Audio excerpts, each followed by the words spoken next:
सभी को नमस्कार। आज हम शुरू करते हैं इंडिफरेंस कर्व, तटस्थता वक्र की विशेषताएं। हमने कल पढ़ा था तटस्थ वक्र होता क्या है। वह वक्र जो दो वस्तुओं के ऐसे संयोगों को प्रकट करता है जिससे किसी भी उपभोक्ता को समान संतुष्टि मिलती है। हमने वक्र बनाया था, ये वक्र था, आपको याद होगा। इस वक्र पर प्रत्येक बिंदु है ना, हर बिंदु पर इक्वल संतुष्टि मिलती है। एक वक्र पर याद रखें, तटस्थ वक्र का जो प्रत्येक बिंदु है वो इक्वल संतुष्टि को प्रकट करता है। ठीक, अब ये जो इसकी शेप है, इस वक्र की शेप है, ये किस तरह की शेप है। पहली चीज तो ये ऋणात्मक ढाल वाला है, नेगेटिव स्लोप है ना। देखो ऊपर से नीचे की ओर आ रहा है। जब भी कोई वक्र ऊपर से नीचे की तरफ आ रहा है, इट मीन्स वो नेगेटिव स्लोप का है। ये नेगेटिव स्लोप का है, पहली विशेषता हुई। ये क्यों है? क्योंकि एक वस्तु का प्रयोग बढ़ाते हैं तो दूसरी वस्तु का प्रयोग गिराया जाता है समान संतुष्टि के लिए, है ना। एक वस्तु का प्रयोग बढ़ाओगे तो दूसरी का प्रयोग गिराया जाता है, इसीलिए यह ऋणात्मक ढाल का है। आप देखिए एक्स एक्सिस की तरफ जो भी वस्तु ली आपने, ए गुड बी गुड जो भी ली, उसको अगर आपने बढ़ाया तो बी तरफ की वस्तु वाई एक्सिस पे जो भी वस्तु ली वो क्या होगी, गिरेगी, है ना। एक वस्तु का प्रयोग बढ़ाने के लिए दूसरी वस्तु का प्रयोग गिराया जाता है, इसीलिए यह नेगेटिव ढाल का है।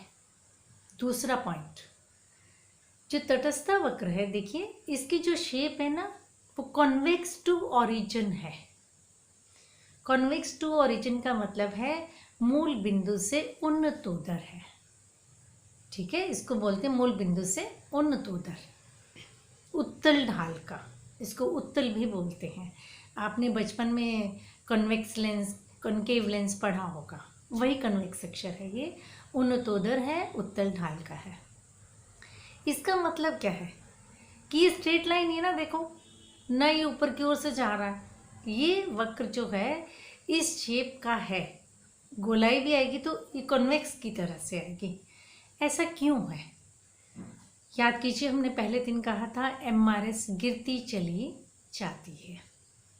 जैसे जैसे एक वस्तु का प्रयोग आपने बढ़ाया, आप देखिए ए वस्तु का प्रयोग आपने बढ़ाया तो बी वस्तु का त्याग तो किया ही किया, लेकिन ये त्याग क्या होता चला जाता है, गिरता चला जाता है। यानी MRS गिरती चली जाती है, इसीलिए यह उत्तल आकार का है।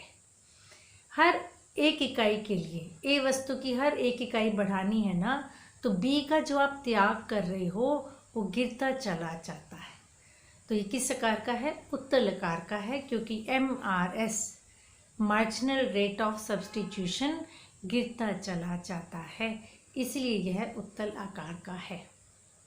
ठीक है, पहला पॉइंट क्या किया हमने, ऋणात्मक ढाल का है, एक का प्रयोग बढ़ाओगे तो दूसरी का प्रयोग गिराओगे।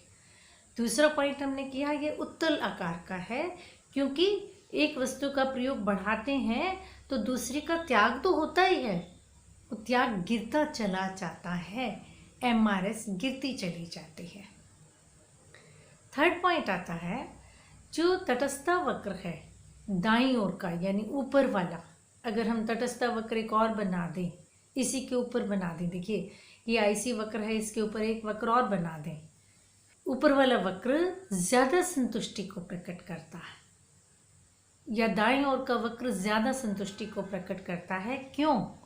क्योंकि दाईं ओर का जो वक्र होगा ना, उस पर उपभोक्ता एक वस्तु या दोनों वस्तुओं का नीचे वाले वक्र की अपेक्षा ज़्यादा प्रयोग करेगा। सब बच्चे ध्यान दें, जो एक वक्र था उसके ऊपर प्रत्येक बिंदु किसको प्रकट कर रहा था, इक्वल संतुष्टि को प्रकट कर रहा था। नीचे वाले वक्र से ऊपर वाला वक्र अच्छा लगेगा। क्यों अच्छा होगा, बेटर होगा?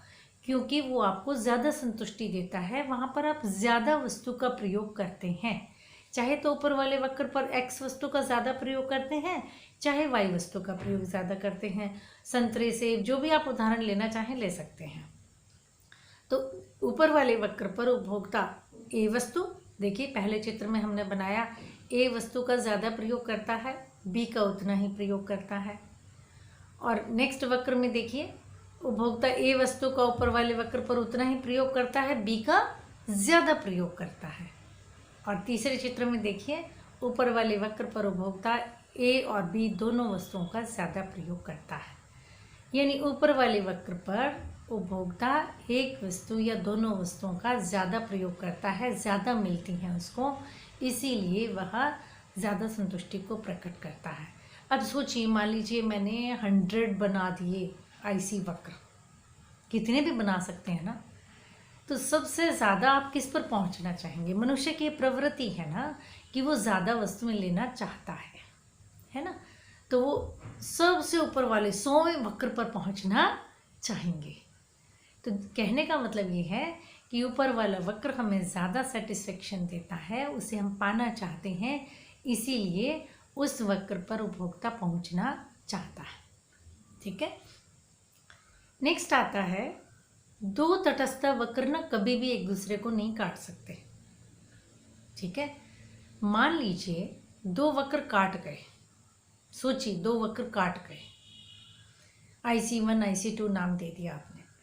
अब देखिए इस चित्र में IC1 को लीजिए, M बिंदु और N बिंदु एक ही बात है ना, इक्वल, एक वक्र इक्वल संतुष्टि देता है, अभी हमने पढ़ा। इसका मतलब M और N इक्वल संतुष्टि देते हैं। अब IC2 वक्र को ले लीजिए, इसमें M और K बिंदु इक्वल संतुष्टि को प्रकट कर रहे हैं, है ना। इसका मतलब देखो M और N बराबर थे, M और K भी बराबर है, तो N और K भी इक्वल होने चाहिए ना, होने चाहिए ना। लेकिन क्या N और K इक्वल है? नहीं ना। N पर ज़्यादा संतुष्टि है K की अपेक्षा। क्यों? क्योंकि N पर उपभोक्ता को ज़्यादा वस्तु मिल रही है। देखो B वस्तु की ज़्यादा इकाई मिल रही है, A की उतनी मिल रही है लेकिन B की ज़्यादा मिल रही है। और अभी हमने बताया कि उपभोक्ता को दोनों में से एक भी वस्तु ज़्यादा मिल गई तो वो ज़्यादा संतुष्टि को प्रकट करता है। तो N और K तो इक्वल हो ही नहीं सकते। इसका मतलब ये दो वक्र M बिंदु पर कटने ही नहीं चाहिए थे। क्लियर? कभी भी दो तटस्थ वक्र एक दूसरे को नहीं काट सकते, क्योंकि दो अलग अलग तटस्थता वक्र अलग अलग संतुष्टि को प्रकट करते हैं। क्लियर? लास्ट आता है कि तटस्थ वक्र ना एक्स एक्सिस और वाई एक्सिस को कभी नहीं छूते। अगर छू गए तो सोचो, क्या वो एक वस्तु का प्रयोग कर रहा है या दोनों का? मान लीजिए वक्र एक्स एक्सिस को छू गया, इसका मतलब वो एक्स का तो प्रयोग कर रहा है, वाई वस्तु का कोई प्रयोग नहीं कर रहा। या ये वाई एक्सिस को छू गया तो इसका मतलब वाई का तो प्रयोग हो रहा है लेकिन एक्स का प्रयोग नहीं हो रहा। हम परिभाषा में ही बोलते हैं ना कि दो वस्तुओं के ऐसे संयोगों को प्रकट करता है। इसका मतलब दो वस्तुएं वो प्रयोग कर रहा है, उपभोक्ता दो वस्तु प्रयोग कर रहा है, इसीलिए उसको इक्वल संतुष्टि मिलती है वहाँ, है ना। तो जब ये एक्स एक्सिस और वाई एक्सिस को छू जाएगा तो इसका मतलब उपभोक्ता उस बिंदु पर केवल एक वस्तु का प्रयोग कर रहा है। इट मीन्स तटस्थ वक्र ना तो एक्स एक्सिस को कभी छूना चाहिए और ना ही वाई एक्सिस को छूना चाहिए। तो हमने 4-5 विशेषताएं कौन कौन सी की? सबसे पहले ऋणात्मक ढाल का है, क्योंकि एक वस्तु का प्रयोग बढ़ाएंगे तो दूसरी का गिराएंगे। सेकंड, ये उत्तल आकार का है क्योंकि MRS गिरती चली जाती है। थर्ड, दाईं ओर का वक्र ज़्यादा संतुष्टि देता है क्योंकि उस पर उपभोक्ता एक या दो वस्तुओं का अधिक प्रयोग करता है। नेक्स्ट, कोई भी दो तटस्थ वक्र एक दूसरे को नहीं काट सकते क्योंकि जो तटस्थ वक्र दो हैं वो अलग अलग संतुष्टि को प्रकट करते हैं। नेक्स्ट, ना तो ये एक्स एक्सिस को छू सकता है ना ये वाई एक्सिस को छू सकता है, क्योंकि छूने का मतलब है उपभोक्ता एक वस्तु का प्रयोग कर रहा है। जब भी आपके पेपर में आता है तटस्थ वक्र की विशेषताएं बताएं, शुरू की 2 विशेषताएं 3 विशेषताएं सबसे ज़्यादा इम्पॉर्टेंट है जो लिखी जाती हैं। उत्तलाकार का है, दाएं ओर का वक्र ज़्यादा संतुष्टि प्रकट करता है, ये 2 पॉइंट ज़रूर लिखें।